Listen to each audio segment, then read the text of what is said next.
আসসালামু আলাইকুম, শুভ সকাল সবাই। কি অবস্থা, সবাই কেমন আছেন? আলহামদুলিল্লাহ, আমি ভালো আছি। আজকে আমি চলে আসছি আমার বাবার বাড়িতে, গ্রামের বাড়িতে।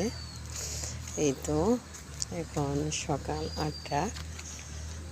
এই একটু হাঁটতে বেরোলাম। এটা আমার বাড়ির পাশের জমি, এটা আমাদের বাড়ি। তো এসে দেখলাম যে আমার ভাই অনেক সবজি করছে।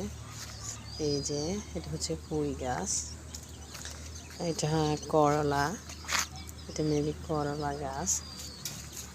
এটা এইটা কি গাছ আমি জানি না, তবে একটা সবজি গাছ হবে। তারপর লাউ গাছ, বেগুন, এই যে লাউ গাছ।